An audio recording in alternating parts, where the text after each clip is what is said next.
Are you in the mood to ugly cry? Because this is the book for you.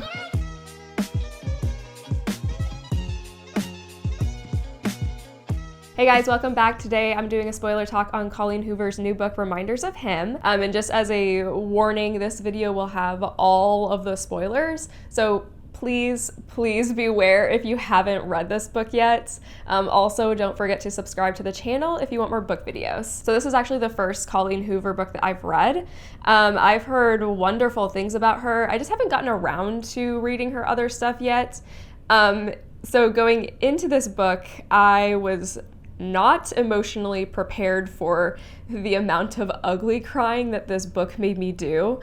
I thought it was just going to be like a typical romance type book and not this like gut-wrenching, like emotionally filled book. And then after finishing this book, I love this line from her acknowledgments saying, "But I also want to apologize for never being able to write romantic comedies, no matter how much I try.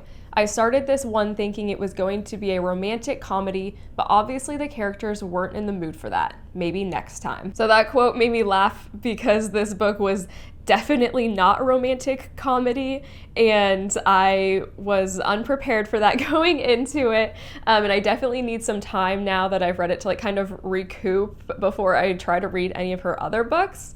But honestly now like I am hooked on her as an author because I thought this book was fantastic, and now like I really want to read everything else she's done.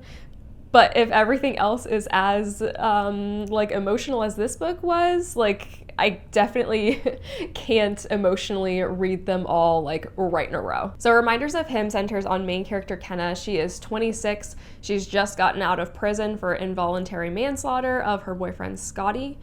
She moves back to the town where they met with hopes of reuniting with her 4-year-old daughter. Her daughter is currently in the custody of Scotty's parents. While in town, she forms a relationship with Scotty's best friend Ledger.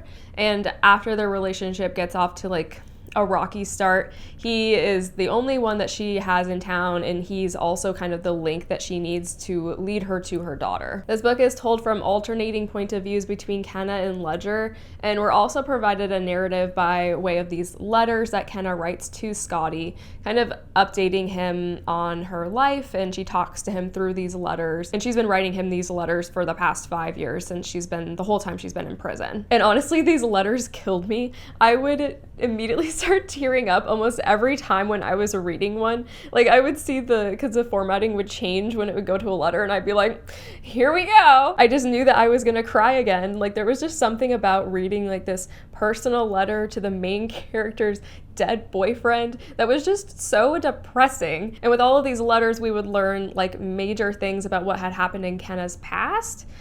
So they were a really great like storytelling method, but like I'll kind of circle back around to that later. So right away when I was reading the book, I was pretty hooked, and I was very interested in like where the story was going to be going. So we have Kenna, who moved back to this town to try to start over and reconnect with her daughter. Kenna is completely alone. She's never known her dad, and she's estranged from her mom. She has no siblings. So her daughter is the only family that she has. And she found out she was pregnant with Scotty's daughter after the sentencing. And then she gave birth to her daughter while she was incarcerated, and then she never got to meet her daughter because she was a preemie and she was in the NICU prior to being placed into the custody of Scotty's parents. And then during her time in prison, she's never even seen like any pictures of her daughter or anything like that, because she's not in contact with Scotty's parents. They never really had a relationship prior to Scotty passing away, and due to the circumstances of his death, they aren't in a big hurry to talk to Kenna. So throughout this book, we see Kenna's dedication to meeting her daughter and wanting to be in her life. And it was just so heartbreaking to me. And I think the author did such a great job of showing like her immense love for her daughter that she's never even met or seen before. And starting out, I was so sad that Scotty's parents would have never taken her daughter to visit Kenna or shown her pictures or anything like that of her daughter. But then when you learn why, when you get farther into the book, like it emotionally, it kind of jerked me back and forth so many times. Like I couldn't decide like who in the book I was most sad for. So we already knew right away that Kenna was in prison for involuntary manslaughter, but we learn later that she was under the influence. It was a one-car accident on this backcountry road. And then after it happened, she fled the scene and she didn't call for help. And Scotty, we find out that he had lived for 6 hours after the accident, like trapped under the car at the scene. And if she would have called somebody to let them know, he probably would have lived. And this is the side of the story that we're told from like Ledger's point of view and like what Scotty's like parents' perspective and like what they know. And so this made me feel like very obviously awful for them. Like we find out like he could have lived, like how heartbreaking. So basically they've held a grudge for all of these years against Kenna. So we have like Kenna's point of view in the book where she's obviously very sad that this happened and misses Scotty very much. But then you have Ledger's side of the story where it kind of shows like they thought that she was, you know, very unremorseful for what happened because she never really like kind of showed her emotions like during trialing. And then after we learn all of that, we learned that she was going to go see Scotty's parents to try to see if she could like meet her daughter. And every time she would talk about this in the book, like talking about like how excited she was to see her daughter and reconnect and how she hoped it would go well, my anxiety would just like go through the roof. Like there was so much lead up to her potentially meeting her daughter. And I was just like, oh my gosh, I was not ready for the confrontation that I knew that the grandparents and her were going to have.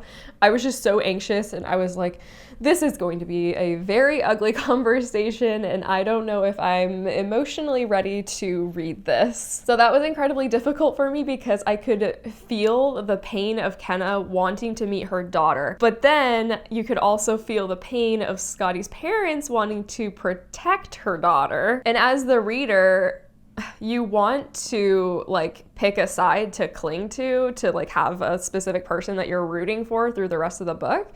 But like it's hard when you can see the justification from all of these people involved and their reasoning for like what happened and like why they're now doing the things that they're doing. And there are these two quotes that I pulled that we read later in the book, but I felt like they really captured like what I was feeling when I was reading this whole book because it was just so conflicting. You're just being like shoved back and forth between these characters. It is what it is, a fucked up situation with no evil people to blame. We're all just a bunch of sad people doing what we have to do to make it until tomorrow. Some of us sadder than others. Some of us more willing to forgive than others. And then there's this quote, which I think should be the tagline of the book. I think there's room in a tragedy this size for everyone to be both right and wrong. I also felt this immense conflict when it came to the romance aspect of the book. So we know that Kenna and Scotty dated for 6 months before he died, and Scotty had a best friend, Ledger. And Kenna and Ledger never met during the short time that she and Scotty were dating, but they knew of each other, obviously. They just had never kind of gotten around to meeting each other. So the book starts out, and a few chapters in, Kenna and Ledger have met after she comes back to the town at a bar he owns, but initially they don't know who each other is, and then, like, she goes back to the bar, and they meet up, and they're talking, and, like, he goes to kiss her, but before he goes to kiss her, like, he tells her her name.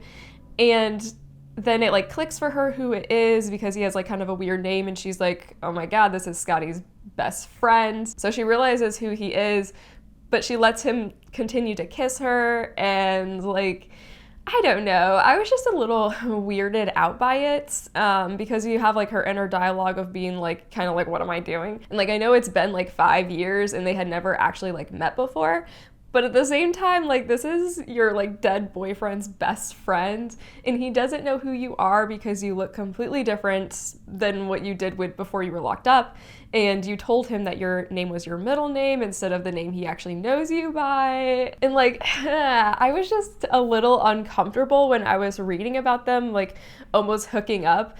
Like, in my mind, I was screaming, like, girl, like, aren't you awkward about this? Like, isn't this a little uncomfortable? And then I was just knew that Ledger was going to be, like, so mad when he finds out, like, who you actually are. And I'm reading this and I'm just, like, so anxious because I'm like, man, this is going to be another, like, confrontational moment where he's going to be like, oh, why'd you kiss me? You're my dead my dead best friend's ex-girlfriend that killed him. And I'm like, oh man, this is gonna be awkward as fuck. This is gonna be such an awkward conversation that they're gonna have. And like, I'm trying to like mentally prepare myself for this like uncomfortable conversation that I feel like we're going to be having. And then she feels like guilty enough to like stop him. And they stop, but she still doesn't tell him like who she is. So then he drives her home, and then they like just kind of keep running into each other like after it happened, but she still doesn't tell him, which like I guess it would be more awkward to tell him like after that all happened and be like, oh, I know who you are, like I know Scotty. But I just couldn't stop thinking like this is gonna be so awkward when he like finally finds out who you are. So then obviously he eventually finds out the truth, and he finds out the truth in the most awkward way. She finally works up the nerve to go to Scotty's parents' house. She gets there, she's like sitting on the curb outside of their house, like kind of like amping herself up to like go to the door just unannounced to be like, can I meet my child? And he lives across the street from Scotty's parents. And he sees her and he recognizes her, and and then he like puts two and two together, and it was awkward, and it was just like so heartbreaking because like when he realizes and he puts two and two together, he's just very angry and like very hurt for understandable reasons. So then of course we have another person in this book that I'm just super sad for, and that I'm completely conflicted on who to side with. Like this guy lost his best friend and is basically being like a dad/uncle role to the daughter, and now Kenna is in his life and they start spending some time together like as the book moves on. So Ledger is a good guy and feels bad for Kenna, but he's also upset with her with what happened to Scotty. So now he's torn on how he feels, and he knows if Scotty's parents knew they were spending time together, they would be super upset and may not let him continue to see the daughter. And so gosh, it was just so stressful, and I felt like it was such a roller coaster of all these people's emotions and trying to be like, what should we do? What's the right thing to do? Like, you know, you feel bad for these people, but then you feel bad for these people. And like all around, it was just so sad. The whole time I'm like, God, who do I feel worse for? Like, who am I the saddest for in this story? Like, I don't fucking know. The whole situation is just heartbreaking. And then I would start to cry again. And I'd be like, God, why am I crying again, you stupid book? And like, I'm curious if like anybody else felt like this book was like super emotional or if I was just kind of like having a moment. So basically throughout the whole book, Ledger and Kenna are getting to know one another, and he ends up really like wanting her to meet her daughter because he realizes that she's a good person and she deserves to know her daughter. So then he starts showing her like photos and videos of her daughter and like is telling her stories and like letting her get to know her without meeting her. And these moments were really nice, and he says, Kenna becomes a different person right in front of my eyes. It's as if I'm witnessing her become a mother.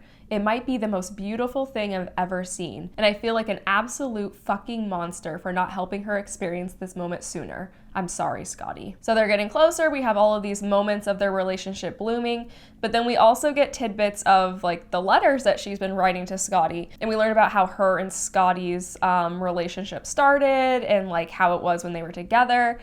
And so it was kind of hard because you're almost reading like two relationships like grow at the same time, but you know that Scotty is gone and Ledger is still alive and he's there, but again, he's Scotty's best friends. And so it just kept being a little weird for me. Like there was so much conflict going in on my head on like what is right and what is wrong, because you're like, oh, her and Scotty had this really nice relationship and they were like very much in love, and this tragedy happened and everything. And I don't know why it was weird for me that she was like then falling for like his best friend. Like I don't know why in my mind it was just kind of a little like it was just a little awkward for me. And maybe not awkward. Maybe it was more just kind of like surprising. And then we have like this breakthrough part of Kenna and Ledger's relationship where he went to being like 100% in, and this is when Kenna read him the letter that she wrote to Scotty about the night of the accident. Whew. And his letter was long and it was sad, and I had been anticipating learning about what had actually happened that night, like from her point of view, like for so long up until this point in the book, because like, you know, obviously we know that like we're gonna get her side of the story. So like we already knew that she was driving, and there was like, you know, the salt in the wound of knowing that like if she would have just called for help, he may have lived. But I still needed to know like her side of things to maybe kind of like calm my brain a little bit, because still you have like all these conflicting point of views. And I just really needed to know that she didn't intentionally leave him there. And so her side of things were really simple, kind of like, you know, she was under the influence, but he was like worse under the influence. And for some reason they decided it was a better idea for her to drive. But then the car flipped on the side of the road, and she wasn't thinking clearly after the accident. She like felt for a pulse on him, but there wasn't one, so she thought he was dead. We learned later that like when she was feeling for the pulse on his arm, like he wasn't dead, but like that arm was dead. So after the accident, she's like, you know, in a haze, she's not thinking clearly. And she talked about how she like started walking, and she tried multiple times to like get hit by a car to try and kill herself. Like she would throw herself basically out into the middle of the road. And then she talked about how she wanted to go back to her apartment and throw herself off of the 4th floor balcony to kill herself because she couldn't live without him. And then we learned when she got back to her apartment, she basically passed out from shock. And then the next thing she knew, the police were there and she was being taken away. And she didn't seem like remorseful like during trials and stuff, just because she was so broken. And the whole thing was just like this really terrible accident, which I had figured from reading the book, like it was just, you know, a complete terrible accident, but it felt better reading the letter and kind of like seeing her point of view, which is what like a big portion of the book was kind of like leading up to. So this letter was a major breakthrough for the characters. It was important for Ledger to learn from kind of what had actually happened that night versus just like what everybody was told from like the police point of view. So then the story moves on, and so does their relationship, and they decide that they need to tell Scotty's parents about them before things go any farther. But of course, before they're actually able to do that, Ledger learns that Scotty's parents saw his truck at Kenna's apartment, and now they know. And it was super awkward. And Scotty's dad, like, when he was confronting Ledger, like he hit him, and it was like this whole uncomfortable thing. And Scotty's dad was like, he was your best friend. And it looked just so bad from that perspective. And basically being like, how can you be with the person that caused his death?